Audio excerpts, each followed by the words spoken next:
watch out, that your skin can bring you so much pain. Now I hear you say, you got the best of both ways.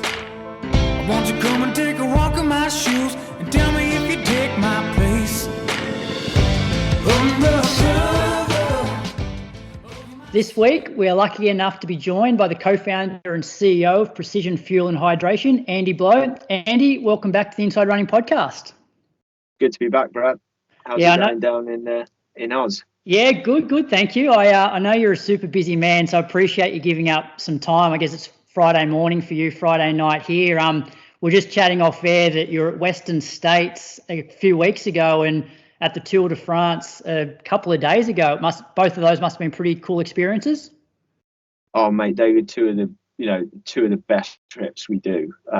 Western States was unbelievable this year. We had a crew of about 12 from PF&H out there because we had 6 athletes that we were crewing or working as part of their crews throughout the race. So yeah, 5 of the blokes that we were crewing came in the top 10, and it was the fastest, you probably know, it was the fastest Western States ever, basically. I think Caleb, who came 5th, who was using our stuff, he's like in the top 10 all-time times on Western States with with his 5th place performance. Hayden Hawks was 3rd.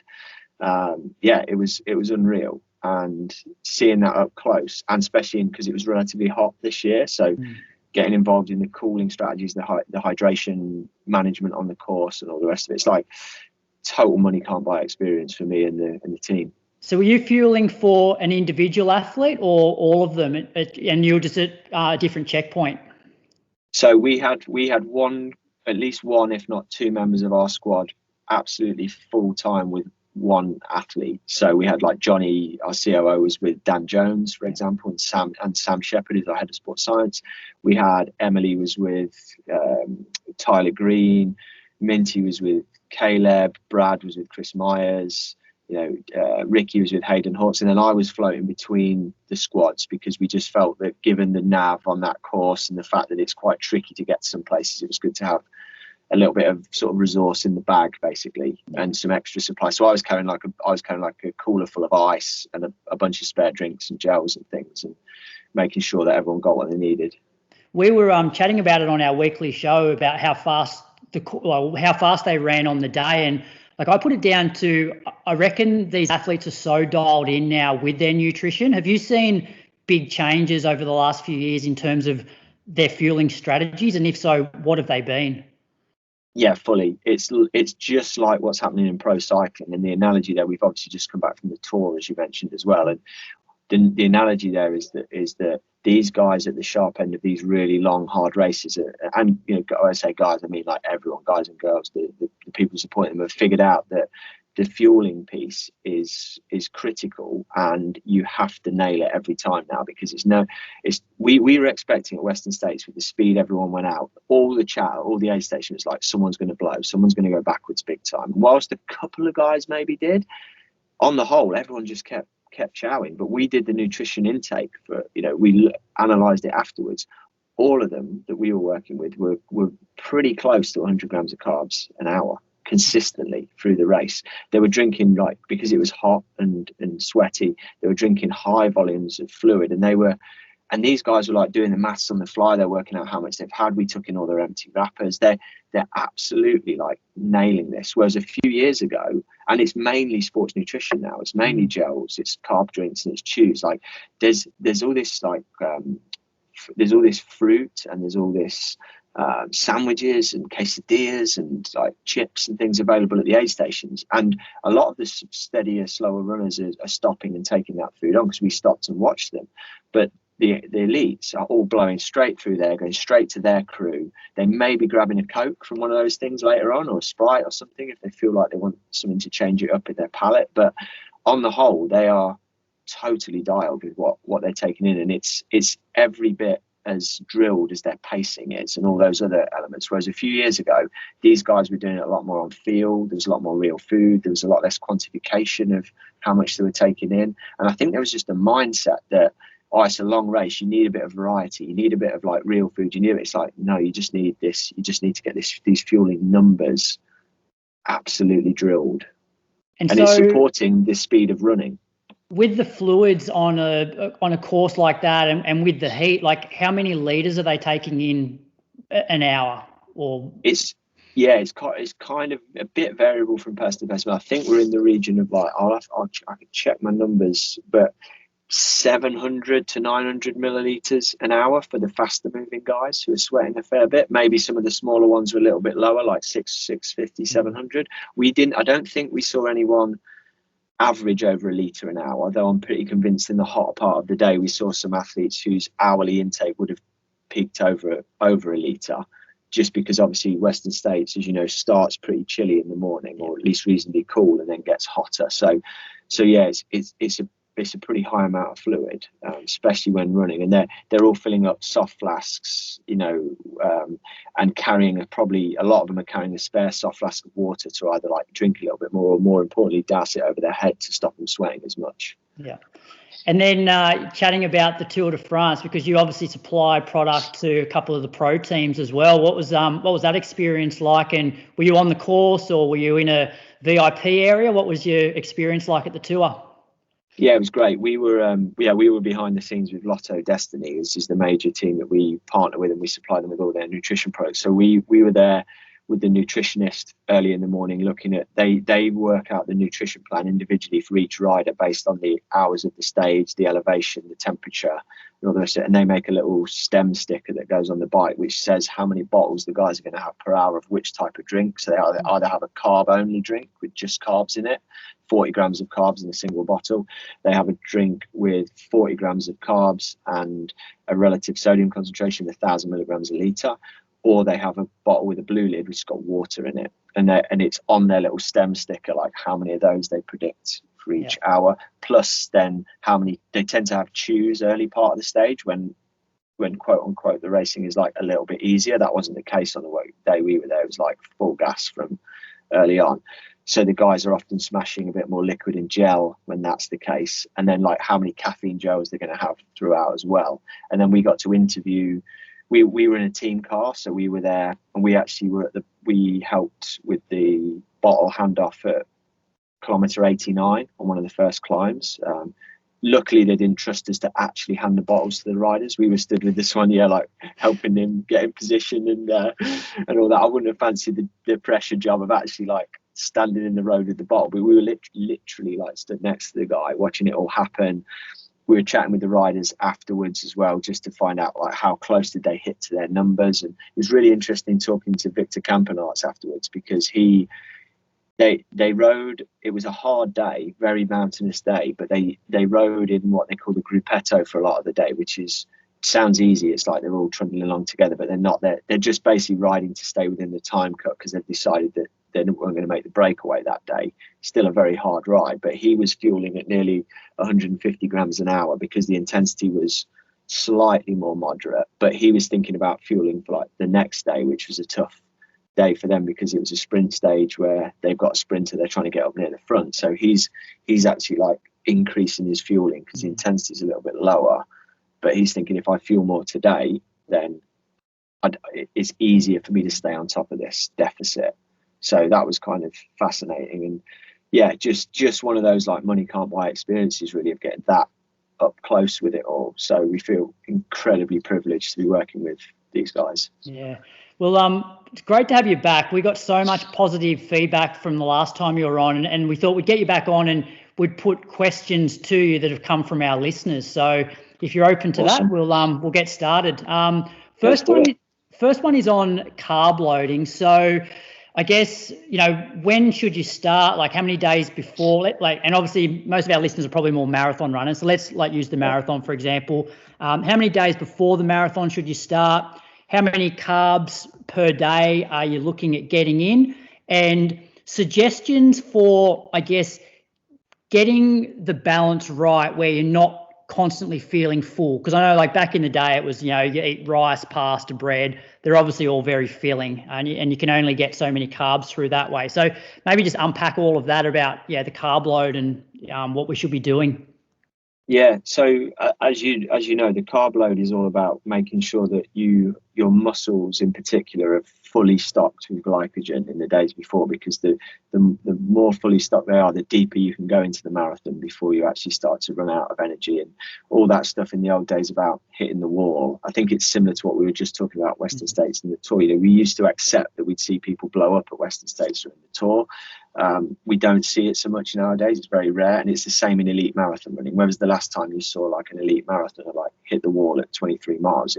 They get it right as well. And part of that, a big part of that, is this carb load beforehand. And you can start to really, as you're tapering down in that last week of training, you're automatically going to start to build a little bit more glycogen store if you eat normally, because you're not burning through it at such a rate. So whilst the carb load needs to kick in relatively hard, it's a combination of tapering training and increasing carbohydrate that does the work for you.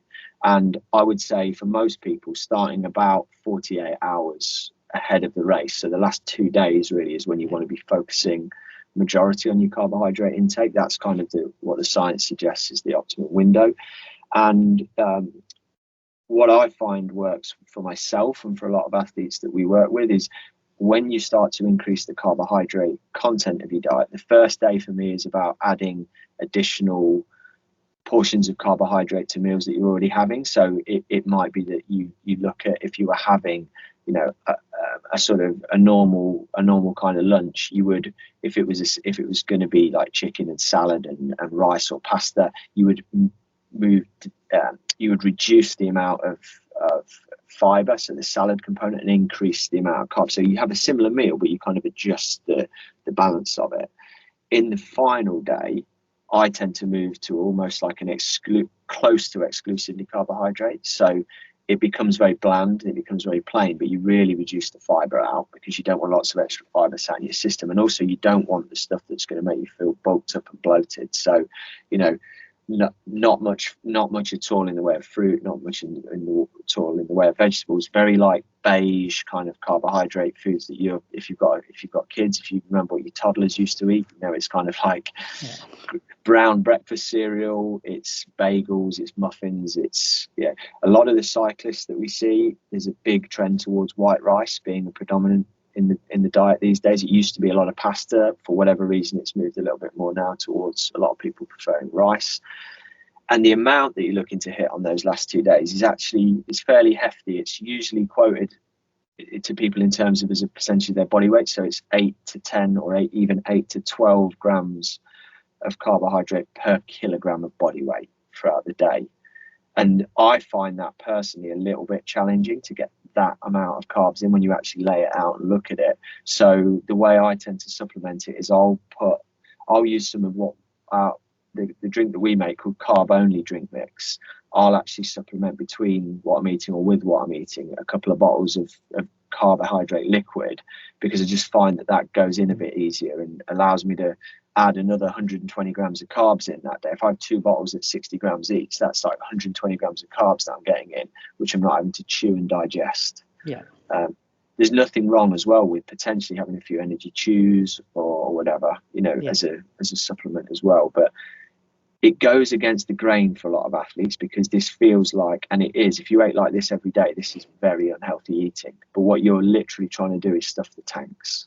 So kind of put your fears about unhealthy eating to one side just for that last day and lean into the carbs.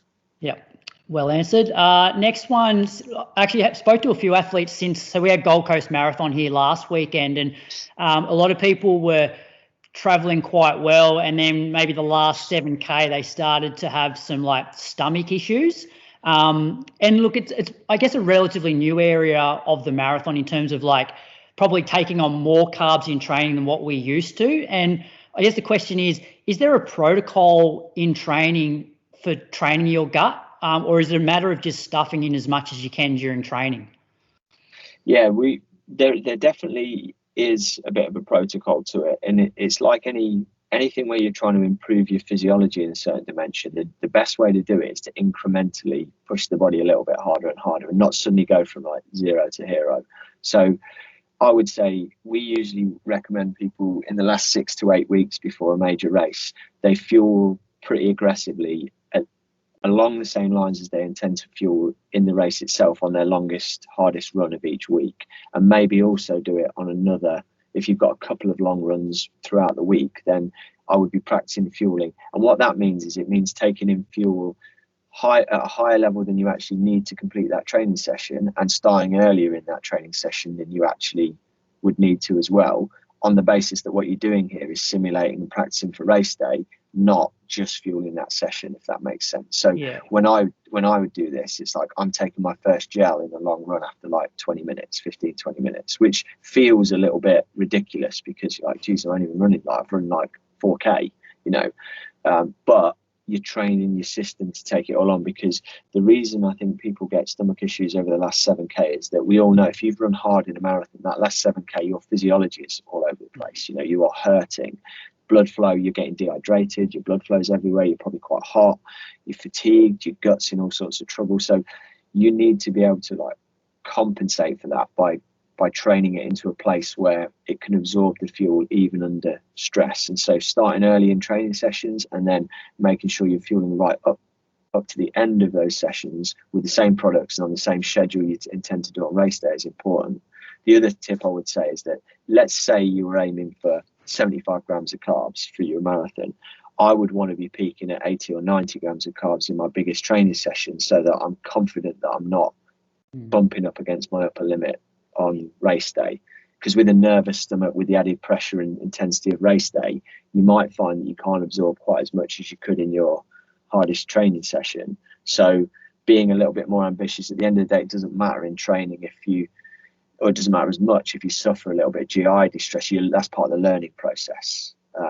The other thing I would add is that in the debriefs, this is Western States I'm talking about, not a marathon, but in the debriefs with the Western States runners, I don't think anyone said, apart from maybe Caleb, I don't think anyone said they had basically like a perfect day from a GI perspective, but they all had an acceptable day in that they didn't get GI distress to the point where they were feeling properly sick, having like diarrhea or issues like that or anything. So I think there's got to be a mind shift with runners to a certain extent, that a perfect marathon doesn't necessarily involve your stomach feeling like completely happy from start to finish. You know, we all accept that during the marathon, our calves, our quads, our hamstrings, our chest is going to hurt like hell, but we're prepared to push through it. You don't expect to not hurt in a marathon. And I'm not saying you should go into it and think, oh, I'm going to get an awful stomach, but also if you are pushing the limits of fueling and hydrating a little bit, it's probably not going to be that you're going to feel A1 perfect in your GI the whole way. But what you've got to do is say, what's an acceptable level of mild discomfort, and kind of accept that, if you see what I'm saying. Yeah. And so you'd over, because I know a lot of marathon runners will, in that last 8 weeks, maybe like every second Sunday will be a long run with marathon pace during it. And then the other week is just a standard, 2.5 hours aerobic. You would suggest still trying to hit that sort of 80, 90 grams of carbs on that really easy 2.5 hours? 100%, because I think it's a missed opportunity if you don't. And the other reason for it is you'll recover. I will wager good money on the fact that most people will say that they recover way better from that run, which then has a knock-on positive effect into your training in the subsequent days. Yeah. All right, next question.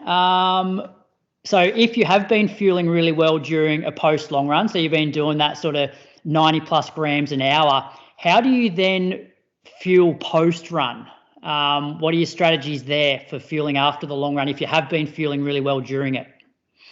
Yeah, I think even if you fueled really well during a long run, we have to acknowledge that you're still in a level of deficit afterwards. So it doesn't give you license to kind of leave it alone, but it decreases the urgency of having to be super aggressive with your refueling and rehydrating.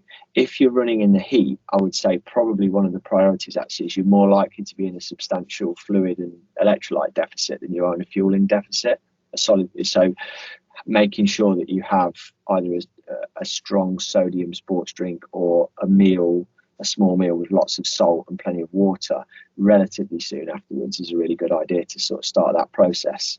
And then I think most of us who've been running for a long time and have been doing long runs for a long time, when we all didn't used to hardly fuel at all, you will remember the days when you used to come back and like eat anything that was in the fridge and then like start And then if it was near Easter, you'd raid the kids' Easter eggs and all sorts of, you just basically would stuff yourself because you've gone so far beyond. If you've fueled correctly, you shouldn't feel like that.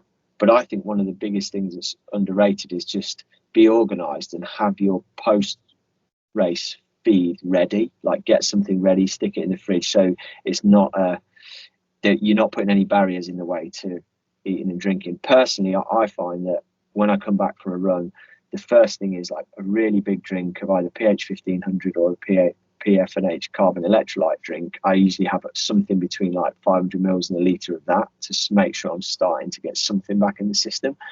At that point, I maybe don't feel like eating much, but I get in the shower, and by the time I get out of the shower, it's time to like get some eggs on toast or get a little like I like having the poke bowls with rice, like a little poke bowl, because it's got a lot of carbs in it. It's got soy sauce, which is very salty, a little bit of veg and some protein like some salmon or some prawns or fish or something like that. And they're easy because I've got one of those in the fridge. I just pull that out of the fridge. It doesn't even require heating up. I just eat it.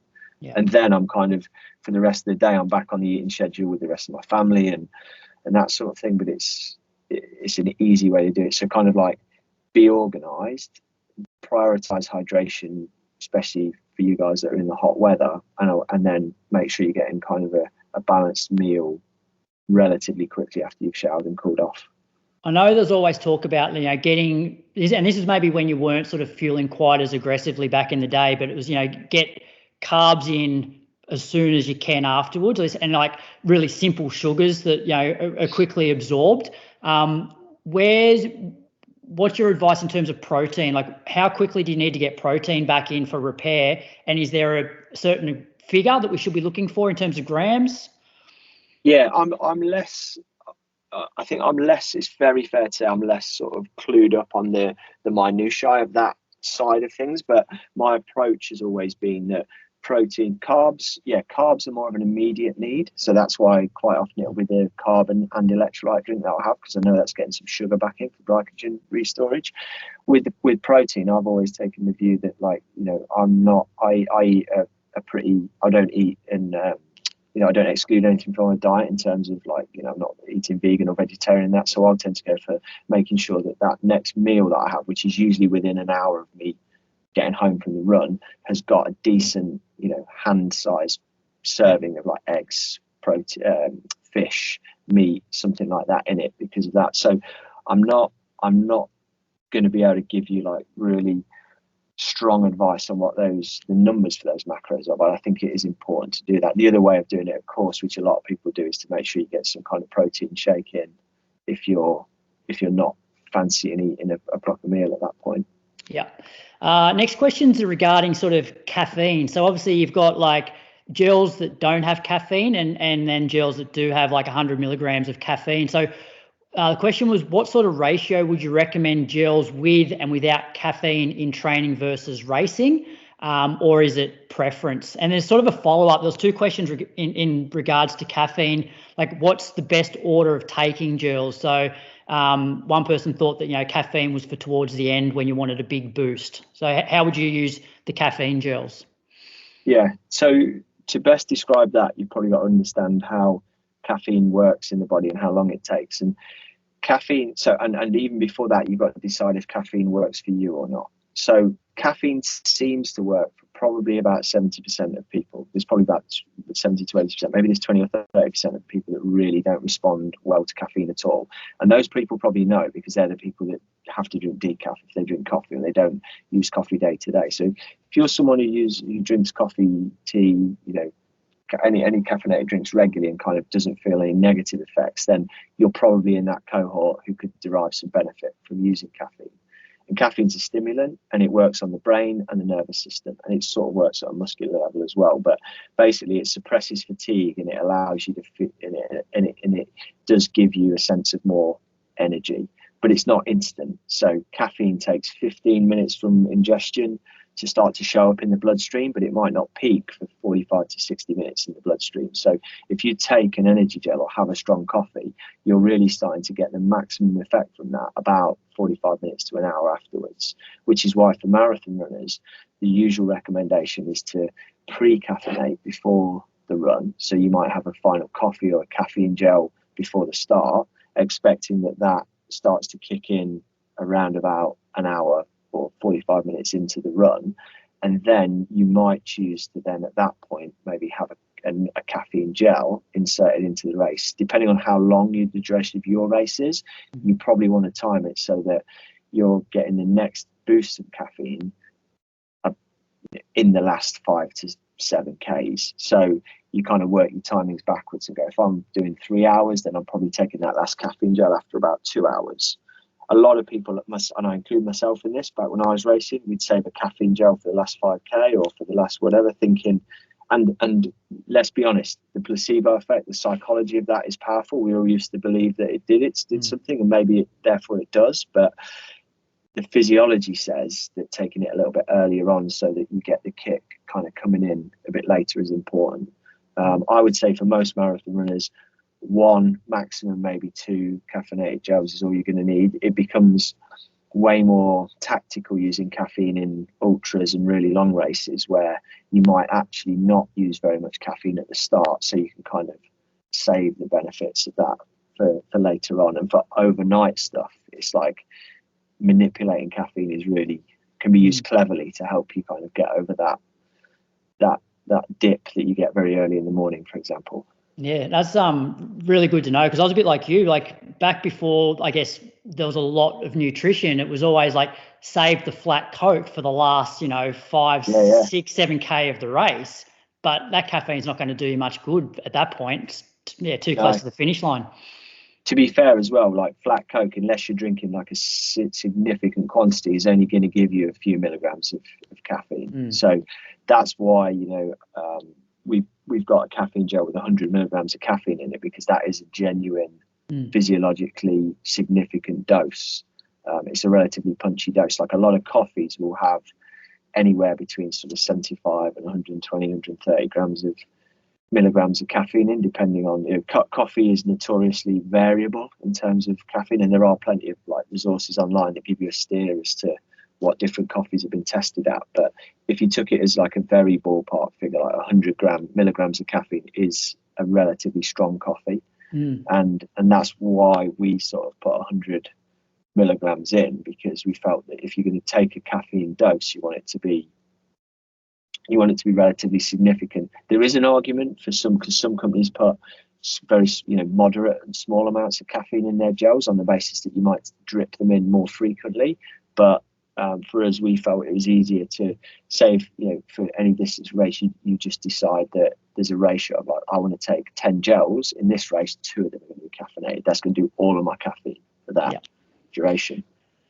We had a listener write in. I didn't even know about this Spring Energy, but he wanted your hot take on Spring Energy and whether we need more regulation or quality assurance of the supplement industry. So I actually had to look up this, and it was basically that it was found that Spring Energy, what they said was in the packet when they actually tested it, there wasn't that many carbs. So I didn't know anything about it until this. But yeah, what's your take on the quality assurance and in the supplement industry? Yeah, it's that has been an absolute storm in a teacup in our little part of the world, because the story there essentially is that a customer questioned looking at the ingredients list and looking at the claimed amount. I think the particular Spring Energy gel in question was claimed to have about 45 grams of carbohydrate in it, and it was based on a lot of real food ingredients, and the customer looked at the nutritional facts and sort of did some basic maths and thought, this doesn't look plausible, this doesn't look theoretically right. Worked out that it maybe should have like 15 or 16 grams of carbs in, which is quite a difference. It's like literally 30% of what's on the label claim. So they either did some kind of home chemistry, dehydration test, or maybe sent it to a lab and got it evaluated, and turned out it's got, about 15 grams of carbs in it. And then this caused obviously a bit of a furore, because these gels are very popular and widely used, especially in the ultra running community. So more and more people repeated the test, more and more people sent them to labs and got them assessed, and they kept coming back about the same. And I think at first Spring came out and sort of said, well, maybe we've had a problem with a batch of gels, and then kind of got disproven because people sent multiple batches for testing. And yeah, it was really quite distressing to see the disconnect between what was on the packaging, and people have been having these gels thinking they're getting 45 grams of carbs, they're getting 15.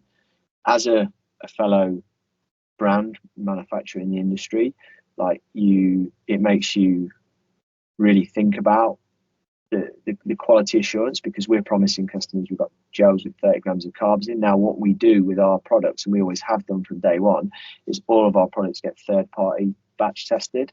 They're either tested by the NSF for some of our products in America, which is the sort of the most NSF certified for sport, which is one of the regulatory authorities in the US, widely recognised, or Informed Sport in the UK, and for the rest of the world. And some of that includes what we call label claims testing. So we not only test all batches of all of our products to make sure that the samples don't contain anything on WADA's banned list, but that we do label claims to make sure that what it says is in the packet, in terms of macronutrient content. And a lot of other manufacturers follow that guidance, but not everyone. And usually there's a tolerance with these things. So if you say you've got 30 grams of carbs in a gel, you need to deliver that within, depends which jurisdiction you're in, but you need to deliver that within, say, 4 or 5%. And really that tolerance has got a lot to do with the physical filling of the product. So obviously a gel packet is filled on a machine, which gives a dosed amount in, but for all of there's multiple steps in that process. And if you get 1 or 2 grams less or 1 or 2 grams more in that packet, then that can affect the nutritional quantity. But there's been a bunch of independent testing done by people who've sent a range of gels, including things like Morton, like our gels, SIS's gels, and the vast majority, I think pretty much all of them that I've seen have come back, have suggested that those products have, within those tolerances, have the right amount of carbs or sodium or whatever's supposed to be in them. So do I think this is like an industry-wide problem? No, I don't think so, based on the evidence that we're seeing at the moment. It's certainly provoked a lot of internal discussion. We already have very stringent quality controls in place with our manufacturers and with our third-party testing, because as I say, I think we are one of the few companies that sends every batch of every product for testing. However, I think it's made the industry look at this with a bit more rigor, because clearly it wasn't being applied universally. And I wouldn't stand up here and like throw stones at Spring. They've done something which is misled people here, but I don't believe it was malicious or intended. I think that they've made a mistake with their formulation. They've made some kind of mistake, maybe with early testing. They've not investigated properly, and they haven't done things right. But I don't think they've done anything. I think the ramifications of it are serious, and they need to make amends for it with the people. But I think a lot of people are like wholly throwing them under the bus, but I don't think there's anything malicious in there. I think it's hopefully something which they as a brand and we as an industry will use as a massive wake up call. Yeah. Question about your gels and why you don't have sodium in them, whereas some other gels do have sodium. That's all down to our background in the concept of splitting out your hydration from your energy intake, and the fact that we felt that the amount of gels different people take, we're working with these pro cyclists and athletes who are taking up to 120 or even 150 grams of carbs an hour, and we're working with people who are taking 30 or 60 grams of carbs an hour. So if we put sodium in our gels and you're taking a third of what Victor Campenaerts is taking in terms of gels per hour, and you're relying on them and he's relying on them for sodium and you're not, it becomes very confusing, because the maths that you have to do to then get everything to net out, balance out. We thought, whilst there's a level of convenience in having, say, let's put 200 milligrams of sodium in a gel as well, and then if you have 3 of those an hour, 90 grams of carbs, you also get 600 milligrams of sodium, which is a decent amount. But what if you're someone who doesn't need a lot of sodium? Or what if you're someone who actually needs a really high amount of sodium all of a sudden? And then it just becomes confusing. So whilst I can see an argument for putting sodium in gels some of the time, I think our whole thing is like, let's keep nutrition simple. And most people will be having a drink alongside a gel. So make sure that your fluids and electrolytes are balanced together, simple, and make sure that you know exactly how many grams of carbs you're getting. So it's just purely down to like keeping it simple. Yep, nice, like it. Question in terms of what products are sort of coming out, like, you know, are you looking at bicarb and carb gels or drinks, or, you know, are you looking at producing new products at some point? Yeah, bicarb's an interesting one because obviously Morton launched the bicarb product, I think it was last year, and caused a big splash with it. We saw a lot of people, you know, trying it, testing it, using it, but I'm seeing less and less and hearing less and less about it immediately after. And the science behind bicarb and its ability to buffer lactate is extremely well proven, but so just as well proven are the potential downsides of it from a GI distress point of view. And given that managing GI issues is a huge part of what endurance athletes challenge with nutrition, I don't see that. I think there are niche use cases where it could be advantage, but I don't see it being something that can or should be like widely used all the time by everyone. And on that basis, we've had a lot of internal discussions about it, but and are interested in it, but it's not something which is in our you know, product development pipeline. Certainly not at this stage anyway. What we're looking at a little bit more is, we know, you know, you've talked to us enough to know that our philosophy around nutrition, if that's not too grand a word, is that athletes need the right amount of carb, fluid and sodium per hour. If you get that bit right, that is 95 to 98% of your nutrition plan nailed. So our future development is around two things. It's around digital products that allow people, so our online planners and tests and things like that allow people to work out what those numbers are for them, because getting those numbers in the right ballpark for you as an individual is the starting point. So we're putting a lot of resource into developing our educational resources and online tools and products to make sure you get in the right zone. And then the other thing that I think is interesting is innovating in the space of delivery formats, because, you know, in the 80s someone had the great idea of putting a gel in a little what looked like a tomato ketchup packet, and like you rip the top off it and eat it when you're on the run.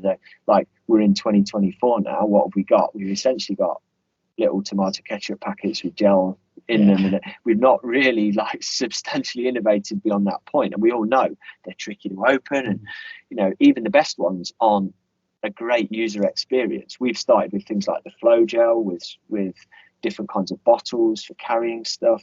We've got the chews. We're looking at a bigger chew, like a chew bar, which I think will be very popular with ultra runners and with cyclists at lower intensity. So we've got, flow gel is a huge innovation for us. You'll have seen, if people read our Western States case studies, a lot of the athletes use flasks full of flow gel, because then that stops you having to rip open individual gel packets, which is not only fantastic from a sustainability point of view, it's just easier when you're on the run. Like, if I go on a long run now, we've got a new little pouch of 120 grams of carbs. That's literally all I take. Carry it in my hand, job done. It's like 4 gels, no mess, easy. So I think where we're looking at innovation, the sports nutrition industry in general is bad for innovating in overselling very small incremental improvements to, say, product composition as like the next revolution, which is just BS. You know, it's just carbs, fluids and salts. That's what's important. I think where there's genuine innovation to be had, it's around packaging, delivery formats, and so we're starting to put a little bit of energy into that side of things to hopefully improve the user experience. Because at the end of the day, if you need to get 120 grams of carbs in an hour during an ultra, that's a tough task. If we can make it easier for you to carry and ingest that, you're more likely to hit those numbers, you're more likely to run fast. That's the basic idea. Yeah, well, your like 90-gram pouches are absolute gold for marathon runners. Like, I carried one with me for Gold Coast on the weekend, and it's just so easy. Like, to have 2 of those on your body, so you're getting 180 grams is pretty manageable versus however many gels you need to carry to get that in. So yeah, totally, because you can just take the cap off. It's like the gel's thick enough that it doesn't just leak out, but you can just sip on it, and then you don't have to take 30 grams all at once, or you can take 60 grams all at once if you so feel. Yeah. Did have a question on those 90-gram pouches. Like, do shops actually sell them like by individual pouches, or you need to buy them online? Yeah, we've got a few stockists that have them. You can buy them on our website. You can buy them in individual, or you can buy them in multi-packs. So obviously you get a bit of a discount if you buy them in multi-packs. The honest problem at the moment, Brad, we cannot make the things fast enough. We are good problem to have. them. We were this, literally, I'm not kidding you, like this morning, a container arrived at our Gold Coast warehouse, and we had the lads unloading it at 7 a.m. because we've got back orders to clear, because it's just, at the moment, the product is outstripping our forecasted demand, which as they say is a great problem to have, but it's just, it's just a problem. So we're trying to keep up. But I think, again, it's a personal favorite product of mine. Before I started using that flow gel flask, it was all I would carry on my Sunday long run. Yeah, that's what I've been doing, like in the lead up to Gold Coast as well, just taking one of those 90-gram pouches and another gel if I need to. If you can get your hands on any, stick them on eBay, because you might double your money at the moment until you get the supply chain under control. Good idea. So what's coming up for you? Like, any more like traveling to some big events? Yeah, it doesn't stop. Yeah, it's like silly season at the moment. So I'm back to the Tour de France next week to the finish in Nice to see the guys roll in there, which is going to be very exciting. It's also doubling up for us. The reason we're there really is we're doing a recce for the Ironman World Championships. We're shooting a video with one of the athletes that we sponsor rolling around the bike course, which is going to be pretty cool. Getting a drone up in the mountains and showing everyone what the bike course looks like. We are from there, we come home for a bit, and then we're out to Leadville, where we're providing the gels for the Leadville 100-mile bike race, and then the following weekend the Leadville 100-mile run, where we're crewing for Robbie Britton, who's aiming for a win or a podium spot in the Leadville 100. Then we're back, and it's Nice for Ironman World Championships, and then we're out to Kona, and then Taupo for Ironman 70.3. So it doesn't stop. All while trying to be the CEO.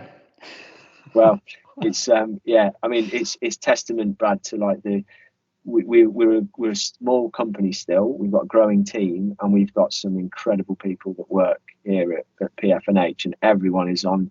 I speak for everyone here who says, like, it sounds like a lot of fun, and don't get me wrong, what we do is a lot of fun, but everyone's on the limit here at the moment. This is like our busiest time of the year, and if any of the team, and we have got a few of the team I know that listen to the thing, I'd just say to them at the moment, just keep doing what you're doing, and thank you, because we are all working our nuts off and having a lot of fun, but burning the candle at both ends basically.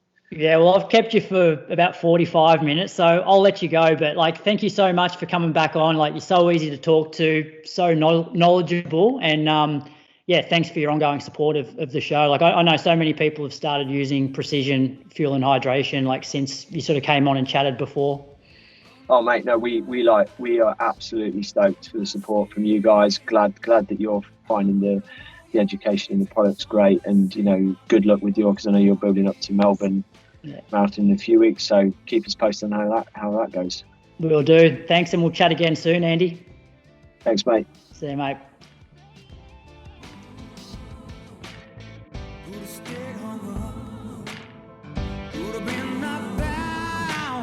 But here I stand, a man whose roots he understands, and I'm gonna hold my head up high. I was told as a young man, doesn't matter if you're white or black, just show love to everyone you meet, doesn't matter if it don't come back.